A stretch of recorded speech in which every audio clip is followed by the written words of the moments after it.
Hello दोस्तों, आप सभी का इस यूट्यूब चैनल पर मैं दिल की गहराइयों से आपका इस्तकबाल और खैर मकदम करता हूं। आज की इस वीडियो में आप सभी साथियों के सामने D SSB के लिए NCERT कुतुब के हवाले से मरसिया के मुतालिक चंद अहम निकात जो किताबों NCERT किताब में शामिल किया गया है उसके मुतालिक बात करेंगे। आइए देखते हैं बिला ताख़िर कि मरसिया किसे कहते हैं। देखिए, सबसे पहला पॉइंट है कि मरसिया लफ्ज़ रसा से बना है, जिसके माने हैं रोना मातम करना। ठीक, किससे बना है आप ये जहन में याद रखिए कि लफ्ज़ रसा से बना है मरसिया, जिसके माने क्या है, रोना या मातम करना। अगला पॉइंट है कि मरसिया से वो नज़्म मुराद ली जाती है जिसमें किसी मरने वाले के औसाफ बयान करके उनकी मौत पर रंजो गम का इजहार किया जाता है। ठीक, ये लाइन भी याद रखिएगा, डायरेक्टली स्टेटमेंट भी पूछ लेता है कि ये किस सिनफ शायरी से इसका ताल्लुक़ है। अगला पॉइंट है कि उर्दू में मरसिया का एक ख़ास मफ़हूम मुतय्यन हो गया है।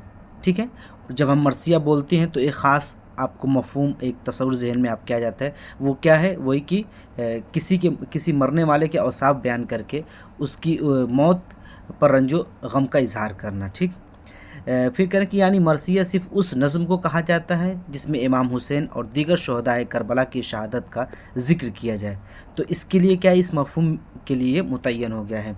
बाकी तमाम लोगों की मौत पर कही जाने वाली नज़मों को हम शख्सी मरसिया कहते हैं। अगर आपसे सवाल पूछ लिया जाए कि शख्सी मरसिया और मरसिया में क्या फ़र्क है, तो ये याद रखिए कि जो आम लोग होते हैं, हाँ, जो करबला के शहदा ना हो, इमाम हुसैन ना हो, तो इनके अलावा जिन लोगों के ऊपर नज़में कही जाती हैं उसको हम शख्सी मरसिए में शामिल करते हैं। मसलन हाली का मरसिया इकबाल, हाली का मरसिया गालिब, याद रखिए कि मरसिया गालिब जो लिखा है ये किसकी मिसाल है, शख्सी मरसिया की। ये भी पूछ सकता है कि मरसिया गालिब है, ये किसकी मिसाल है, मरसिया की या शख्सी मरसिया की, तो उसमें शख्सी मरसिया आपका सही ऑप्शन होगा। जैसे इकबाल का मरसिया दाग। ठीक, अगला पॉइंट देखिए कि इब्तिदा में मरसिए मुख्तसर लिखे जाते थे और इनके लिए कोई ख़ास शक्ल मुकर्रर नहीं थी, चुनांचा शुरू में मरसिया गज़ल की हैयत में भी लिखे गए। अगर ये सवाल आता है कि इब्तिदा में, शुरुआत में मरसिए किस हैयत में लिखे गए, तो गज़ल की हैयत में लिखे गए थे। अगला पॉइंट कि 3 मिसरों, 4 मिसरों और 5 मिसरों, 6 मिसरों की बंद की शक्ल में भी नज़में कही गई हैं। अब आप मरसिया देखेंगे तो सिर्फ और सिर्फ आपको 6 बंद पर 6 मिसरों पर मुश्तमिल होगा, जिसको हम उर्दू में मुसद्दस कहते हैं। ठीक, उर्दू की टर्मिनोलॉजी में, इस्तिलाह में उसको मुसद्दस कहते हैं। तो शुरुआत में क्या है कि आपको 3 मिसरे वाले, 4 मिसरे वाले, 5 मिसरे वाले भी नज़में, मरसिए की नज़में आपको देखने को मिलेंगी। अगला पॉइंट कहा जाता है कि सौदा पहले शायर है जिन्होंने मरसिए के लिए मुसद्दस की हैयत इस्तेमाल की। ये आ जाता है कि मरसिए की हैयत, मुसद्दस की हैयत किसने तय की या किसने इस्तेमाल किया, तो वो सौदा हैं। ठीक, सौदा ने मरसिए को मुसद्दस की हैसियत से मुतारफ़ कराया। अगला पॉइंट है कि मीर खलीक और मीर ज़मीर के ज़माने में मुसद्दस को काफ़ी मकबूलियत हासिल हुई, फिर मरसिए के लिए सिर्फ़ यही हैयत मखसूस हो गई। जैसे मैंने अभी ऊपर बताया कि पहले 3 मिसरों में, 4 मिसरों में, 5 मिसरों में आपको मरसिए कहे गए, लेकिन जब सौदा ने क्या है, मरसिए को मुसद्दस की शक्ल में 6 मिसरों की शक्ल की हैयत दे दी, तो फिर क्या है, यही चीज़ आपको मखसूस हो गई। आगे देखिए कि मीर ज़मीर ने मरसिए के अज़ाए तरकीबी मुतय्यन किए। तो मरसिए के अज़ाए तरकीबी किसने मुतय्यन किए, ये बात याद रखिएगा कि मीर ज़मीर ने मुतय्यन किए। और वो कौन कौन से हैं, देखिए नीचे दिए हुए हैं। सबसे पहला है चेहरा। अब चेहरा किसे कहती है, देखिए चेहरा मरसिए की तमहीद को कहते हैं। क्या कहते हैं, मरसिए की तमहीद को हम चेहरा कहते हैं। इसमें शायर अपने मज़ामीन नज़म करता है जिसका मरसिए के असल मौजू से बराह रास्त कोई ताल्लुक़ नहीं होता है, जैसे सुबह का मंज़र, रात का समा, गर्मी की शिद्दत, दुनिया की बेसबाती, सफ़र के मसाइब, अपनी शायरी की तारीफ़, हम्द, नात, मनक़बत, ये तमाम तर चीज़ों को क्या करता है, मज़मून को वो नज़म करता है, इसको अपनी शायरी में, चेहरे में, मरसिए के चेहरे में शामिल करता है। दूसरा आपका है सरापा। कह रहे हैं कि इसमें मरसिए के हीरो की कद्दो-कामत, खद्दो-खाल और दीगर औसाफ को बयान किया जाता है। अगर आपसे सवाल पूछ ले कि हीरो की कद्दो-कामत, खद्दो-खाल और दीगर औसाफ को मरसिए के किस जुज़ में बयान किया जाता है, तो वो आपका सही ऑप्शन हो जाएगा सरापा में। सरापा क्या होता है कि हम किसी का सरापा एक सूरत खींच रहे हैं, ठीक। अब देखिए रुखसत, तीसरा रुखसत आपका, इसमें मरसिए के हीरो को मैदान जंग में जाने के लिए हज़रत इमाम हुसैन से इजाज़त लेते हुए तमाम अजीज़ों से रुखसत होते हुए दिखाया जाता है रुखसत के अंदर, ठीक। कि जितने भी अज्जा व क़ारिब हैं वो जब जो मैदान जंग में जा रहा है तो वो फ़र्द क्या है अपने तमाम मुलक़िन से क्या है मुलाकात करता है और वो रुखसत होते हुए दिखाया जाता है कि हाँ ये इंसान है, ये क्या है अब मैदान जंग के लिए रुखसत हो रहा है। अब क्या है अगला, आमद, चौथा है आमद। इस जुज़ में हीरो के घोड़े पर सवार होकर शान व शौकत के साथ मैदान जंग में आने की मंजर कशी की जाती है। देखिए आमद का मतलब ये तो आना, तो मैदान जंग में क्या है हीरो को आने की बात की जा रही है। इसी जेल में घोड़े की मुबालगा आराई तारीफ़ भी की जाती है। सिर्फ हीरो के मैदान जंग में आने के साथ साथ जो उससे हीरो से चीज़ें मुल्हिक हैं, जैसे कि घोड़े पर सवार होकर किस शान व शौकत के साथ आ रहा है, क्या उसका रोब है और घोड़े क्या है किस अंदाज से आ रहे हैं, घोड़े के औसाफ और उसकी तारीफ़ बयान की जाती है। अगला हिस्सा, अगला जुज़ है रज्ज़ का। इस हिस्से में हीरो अपने ख़ानदान की तारीफ़, अपने बुज़ुर्गों के कारनामों का ज़िक्र और जंग के मामलात तो अपनी महारत और बहादुरी अपनी महारत और बहादुरी वगैरह का बयान करता है। दुश्मन की फ़ौज के जिस पहलवान से मुकाबला होता है वो भी अपने और अपने असलाफ की बहादुरी का बयान करता है कि सिर्फ क्या हीरो नहीं और जंग में जिस दुश्मन से उसका मुकाबला होने वाला है तो वो भी क्या है अपने असलाफ के खूबियों के बयान करता है, उसकी बहादुरी का तस्करा करता है। तो शायर क्या है कि दोनों मद्दे मुकाबिल का और हीरो का दोनों के ख़ानदानों का तस्करा करता है, उसकी तारीफ़ करता है, बहादुरी के बयान करता है। अगला जुज़ है जंग। हीरो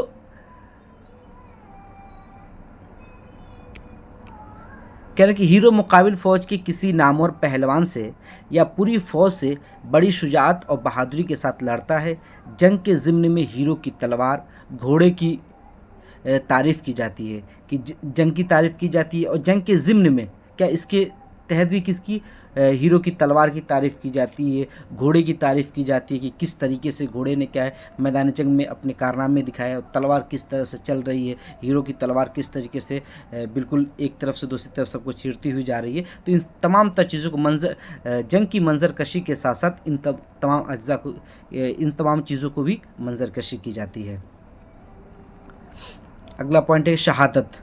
अगला जुज़ है शहादत। हीरो मैदान जंग में दादे शुजाअत देते हुए बिल आखिर दुश्मनों के हाथों से ज़ख्मी होकर शहीद हो जाता है।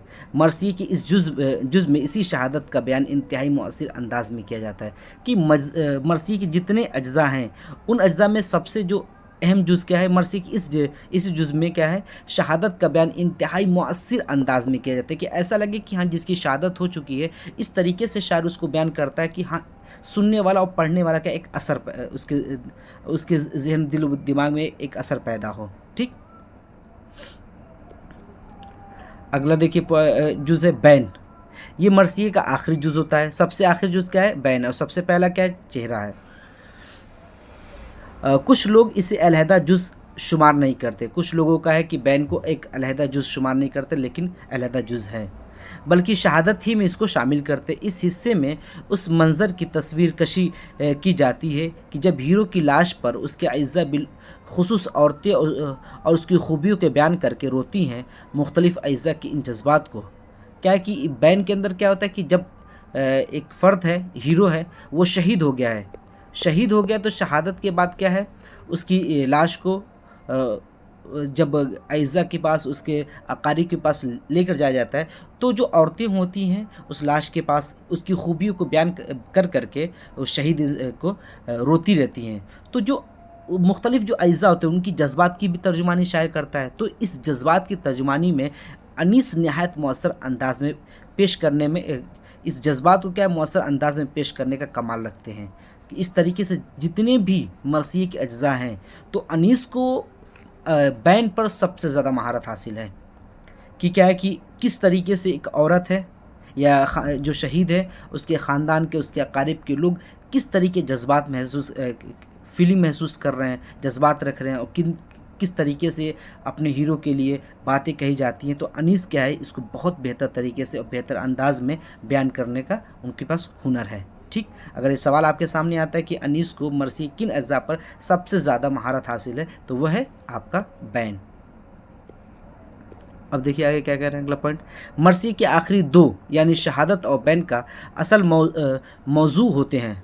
यही क्या है असल मरसिए में यही दोनों आपके शहादत और बैन यही असल मौजू होते हैं। इनकी कामयाबी पर मरसिए और मरसिए निगार की कामयाबी का दारो मदार होता है कि शहादत और बैन क्या है मरसिए का अहम जुज़ शुमार किया जाता है कि अगर इन दोनों जुज़ को जो शायर बेहतर तरीके से बयान कर जाता है तो मरसिए का दारो मदार, मरसिए की कामयाबी का दारो मदार और मरसिए निगार की कामयाबी का दारो मदार इन्हीं दोनों जुज़ पर मुनहसर होती है। अगला पॉइंट देखिए, मरसिए के बुनियादी मकसद रोना, रुलाना और रोने की तरकीब देना है। यही वजह है कि शहादत और बैन की पेशकश में शायर अपना सारा ज़ोर कलाम सर्फ कर देता है और अपने अशार को के अंदर तासीर पैदा करने के लिए और अपने अशार के अंदर क्या तासीर पैदा करने की भरपूर कोशिश करता है कि इन दोनों के ज़रिए शहादत और बैन का जो जुज़ है जब ये जुज़ पर आता है शायर तो कोशिश करता है कि इस तरीके के कलाम या अल्फाज का इस्तेमाल किया जाए कि कारी को और सामीन को सुनने में और पढ़ने में उसको एक तासीर उसके दिलो दिमाग में जाए।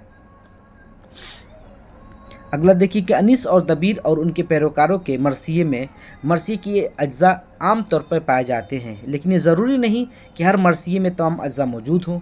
इसी तरतीब के मुताबिक मतलब कोई ज़रूरी नहीं कि तरतीब जो बताई गई है आपको चेहरा है, सरापा है, रुखसत है, आमद है, रज्ज़ है, ये सब आपको तरतीब का मलहूज़ रखा जाए, कोई ज़रूरी नहीं है। बाज़ मरसिए ऐसे भी मिलते हैं जिनमें शहादत का बयान नहीं है बल्कि हज़रत इमाम हुसैन की शहादत के बाद के वाक़यात नज़्म किए गए हैं। ठीक, ऐसी सूरत में अज़्ज़ाए मरसिए के इल्तिज़ाम मुमकिन नहीं है कि जब आप शहादत के बाद के वाक़यात ज़िक्र कर रहे हैं तो भाई कहाँ से इसके जो अज्जा हैं उसका भाई आप ख्याल नहीं रख सकते हैं जो शुरू की तमाम चीज़ें हैं। तो अब मरसिए निगार क्या है, मरसिए किसी शख्सियत या हीरो को कहाँ से पेश करना चाह रहा है, शुरू से लेकर आखिर तक पेश करना चाह रहा है या मैदान जंग से उसको उठा रहा है या शहादत के बाद से उस हीरो को पेश कर रहा है। अब ये क्या है मरसिया गो के ऊपर ये चीज़ मुनहसर करती है। अब देखिए हवाले के तौर पे गुलिस्तान अदब जो 11वीं जमात की है सफ़ा नंबर 167 पर इसका तस्करा है मरसिया सिनफ मरसिया का।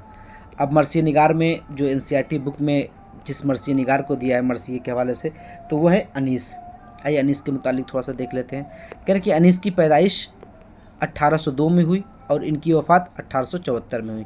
ये याद रखिए कि NCERT किताब में 1802 अनीस की पैदाइश दी है और 1874 इनकी वफ़ात दी है, सन वफ़ात। पहला पॉइंट है कि मीर बब्बर अली नाम और अनीस तखल्लुस था। तो अनीस का पूरा नाम क्या था, मीर बब्बर अली। ठीक, अनीस फैज़ाबाद में पैदा हुए थे। 1802 में इनकी पैदाइश कहाँ हुई है, 1802 में फैज़ाबाद में हुई है, ये बात याद रखिएगा। अनीस के अजदाद दिल्ली के रहने वाले थे। अगला पॉइंट कि अनीस के परदादा मीर ग़ुलाम हुसैन ज़ाहिद दिल्ली की तबाही के बाद अपने बेटे मीर हसन, जिन्होंने शेरुल बयान लिखा वही मीर हसन है, मीर हसन के साथ दिल्ली छोड़कर फैज़ाबाद चले आए। अगर ये भी सवाल पूछ लेते कि मीर के अनीस के अजदाद जो है किस वक्त आए थे, तो दिल्ली की जब तबाही हो गई थी तो वो क्या है दिल्ली को छोड़कर फैज़ाबाद चले आए थे। अगला सवाल अगला पॉइंट है कि मीर अनीस ने अपने वालिद मीर खलीक के ज़ेरे साए तालीम और तरबियत हासिल की।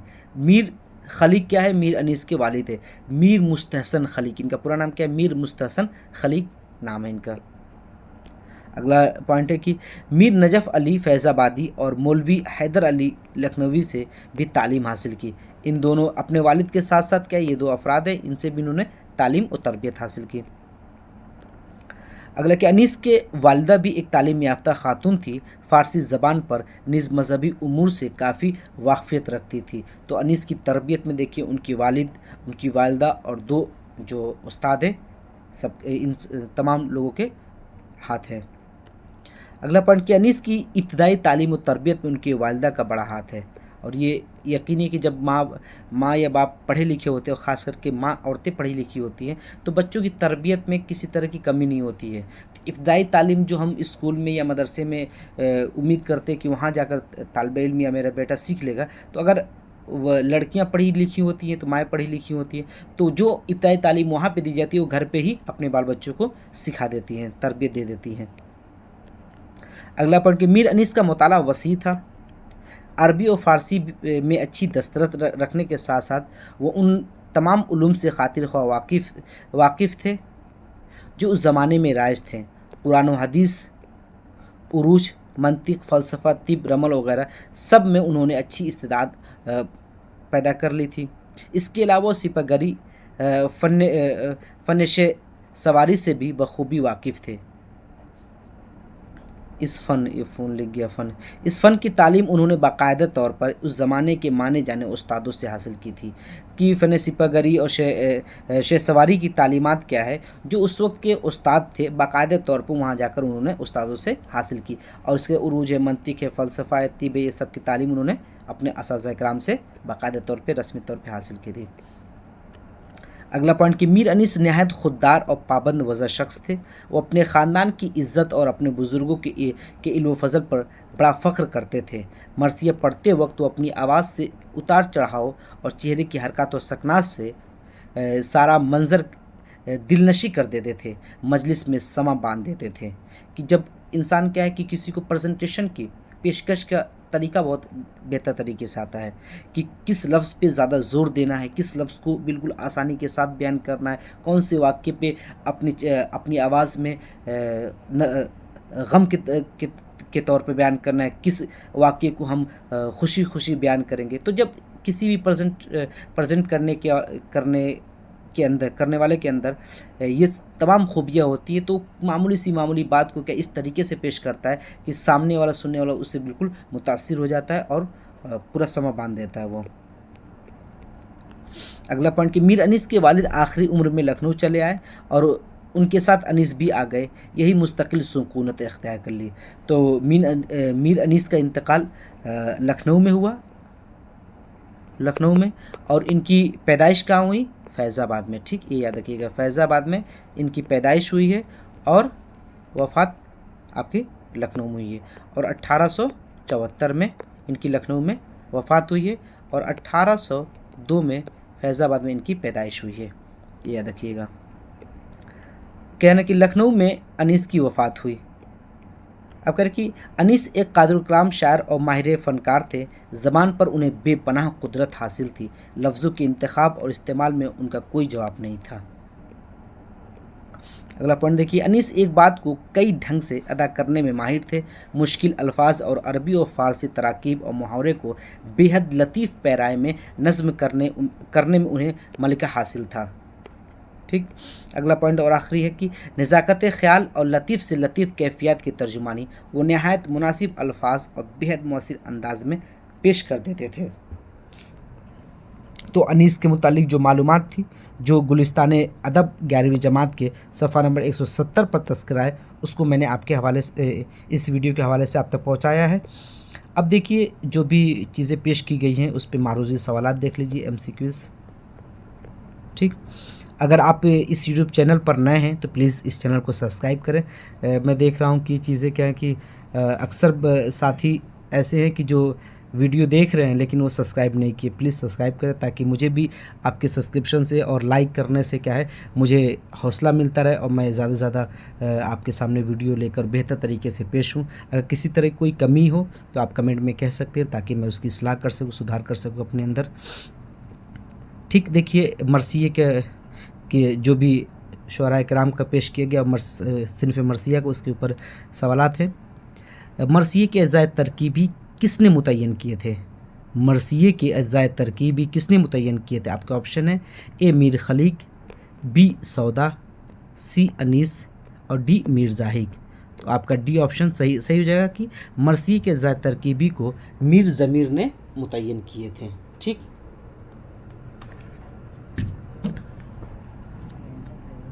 अगला सवाल आपके सामने, मरसिए के लिए मुसद्दस की हैयत किसने अता की? मरसिए को मुसद्दस की हैयत किसने अता की? ऑप्शन देखिए, ए मीर खलीक, बी सौदा, सी अनीस, डी ज़मीर। तो अभी मैंने ऊपर आपको बताया कि मरसिए को मुसद्दस की हैयत अता करने वाले, मुसद्दस इस्तेमाल करने वाले कौन हैं? तो वो सौदा हैं। ठीक, अगला सवाल है कि मरसिए दाग किसका लिखा हुआ मरसिया है? ऑप्शन देखिए, ए इकबाल, बी दबीर, सी अनीस और डी हाली। तो अभी मैंने ऊपर बताया है कि मरसिए दाग किसका लिखा हुआ है? ये इकबाल का लिखा हुआ है। इसी तरह मरसिए गालिब वो हाली का लिखा हुआ है। एक अभी ऊपर आया था मरसिए गालिब, ये हाली का लिखा हुआ है। ठीक, ये याद रखिएगा। और मरसिए दाग इकबाल का लिखा हुआ है। अगला सवाल देखिए, मरसिया लफ्ज़ किस से बना है? देखिए ऑप्शन देख लीजिए, ए रसा स्वाद के साथ, बी रशा, सी रसा और डी रसा। तो ये इसका जो इमला दुरुस्त है वो रसा है। सी ऑप्शन आपका सही हो जाएगा। अगला सवाल देखिए, मरसिए के अज्जा में शामिल है, नीचे दिए हुए अज्जा है मरसिए की, इसमें कौन सा ऐसा जुज़ है जो मरसिए का जुज़ है? ए आमद, बी मद, सी गुरेज और डी तशबीब। तो आमद क्या है? ये मरसिए का जुज़ है। तो देखिए, ये मद, गुरेज और तशबीब ये तीनों के तीनों कसीदा के जुज़ हैं। ठीक, कसीदा के। अगला सवाल देखिए, रज्ज़ किसका हिस्सा है? ए गज़ल का, बी मसनवी का, डी मरसिए का, सी मरसिए का, सी कसीदे का, डी मरसिए का। तो आपका डी ऑप्शन सही हो जाएगा कि रज्ज़ किसका हिस्सा है? आपका मरसिए का हिस्सा है। अगला सवाल देखिए, रोना मातम करना शायरी के किस सिन्फ का हिस्सा है? ए मरसिया मसनवी, डी मरसिया, सी कसीदा, डी गज़ल। तो ये सब किसका है? मरसिए का हिस्सा है। अगला सवाल है कि अनीस की पैदाइश किस शहर में हुई थी? ए फैज़ाबाद, बी दिल्ली, सी पटना और डी लखनऊ। तो अनीस की पैदाइश फैज़ाबाद में हुई थी और लखनऊ में इनकी वफ़ात हुई थी। ठीक, वफ़ात लखनऊ में हुई थी। और किस सन में? 1874 में। और पैदाइश किस में हुई थी? 1802 में हुई थी। ठीक, 1802 में। अगला सवाल है कि अनीस का पूरा नाम क्या था? ए मोहम्मद वली, बी मोहम्मद अली, सी मीर बब्बर अली और डी मीर अली। तो अनीस का पूरा नाम था मीर बब्बर अली। अगला सवाल है कि अनीस की सन्ने पैदाइश क्या है? आपके ऑप्शन है 1802, बी 1804, सी 1806 और डी 1805। तो अनीस की पैदाइश 1802 में हुई थी। ठीक, फैज़ाबाद में। अगला सवाल है कि अनीस की वफ़ात, सन्ने वफ़ात क्या है? देखिए, ए 1872, बी 1874, सी 1875 और डी 1870। मैंने अभी बताया कि अनीस की सन्ने वफ़ात क्या है? 1874 है, जो कि लखनऊ में इनकी वफ़ात हुई थी। अगला सवाल देखिए कि अनीस के वालिद का क्या नाम था?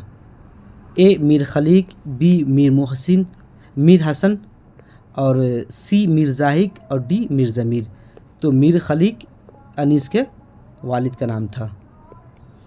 अगला सवाल देखिए, बैन क्या है? ए आखिरी जुज़ है, बी दरमियानी जुज़ है, सी वस्ती जुज़ है या इब्तदाई जुज़ है। तो बैन क्या है? मरसिए के अज्जा में से सबसे आखिरी जुज़ है। ठीक, यह देखिए कि बैन क्या है? सबसे आखिरी जुज़ है। और इसी पे आपको अनीस को बहुत ज़्यादा महारत हासिल थी इसी के बयान करने में। ठीक, और शहादत और बैन क्या है? मरसिए का सबसे मुअस्सिर, सबसे अहम जुज़ है। अगला सवाल आपके सामने है कि मरसिए के किस जुज़ में हीरो के क़द्र-क़ामत की तारीफ़ की जाती है? मरसिए के जो अज्जा हैं उसमें किस जुज़ में क्या है? हीरो के क़द्र-क़ामत की तारीफ़ बयान की जाती है। आपके ऑप्शन है ए आमद, बी रुखसत, सी सरापा और डी चेहरा। तो बताइए, अभी मैंने आपको बताया है कि किस में आप महारत हासिल है। ये ख़द्दो-ख़ाल और क़द्दो-क़ामत हीरो की किस में बयान की जाती है, सरापा में। ठीक, सरापा में। अगर आप इस चैनल पर नए हैं तो प्लीज़ इस चैनल को सब्सक्राइब करें ताकि मुझे हौसला मिलता है, और लाइक करें। किसी तरह की कोई कमी है या बेहतरी की जा सकती है या कोई और तरीके से कंटेंट पेश किया जाए तो आप सजेशन दे सकते हैं, कमेंट कर सकते हैं चीज़ों को। देखिए आखिरी सवाल आज का है कि अनीस मर्सिये की किस जुज़ को बयान करने में कमाल रखते थे। ऑप्शन ए है सरापा, बी रज्ज़, सी बैन, डी जंग। तो बैन पर क्या है, अनीस को महारत हासिल थी, कमाल हासिल था कि उसको बहुत बेहतर तरीके से बयान करते थे। तो आज की वीडियो में 15 क्वेश्चन कराए गए, और मर्सिया, सिनफ़ मर्सिया और मर्सिया के जो मर्सिया निगार है अनीस, जो आपके एनसीईआरटी किताब में है, हवाले के तौर पर मैंने दे दिया और पेज नंबर भी, तो उस पर आप चीज़ों को देख सकते हैं। किसी भी तरह का कोई शक हो और कोई चीज़ पूछनी हो तो आप कमेंट में करके पूछ सकते हैं। और मैंने अपने चैनल पर क्या है, टेलीग्राम का लिंक डाल दिया है, आप वहाँ ज्वाइन हो जाए ताकि वहाँ भी क्या है, कुछ क्वेश्चन डेली 3-4 क्वेश्चन वहाँ भी सॉल्व करते रहें। तो इंशाल्लाह अब आपके सामने बहुत जल्दी DSSB के जो प्रीवियस क्वेश्चन है वो मैं लेकर आपको आने वाला हूँ, PYQ जिसको बोलते हैं आप लोग। ठीक, इंशाल्लाह उसको मैं पेश करने वाला हूँ। चलिए इंशाल्लाह अगली वीडियो में हमसे मुलाकात होगी, तब तक के लिए अल्लाह हाफिज़।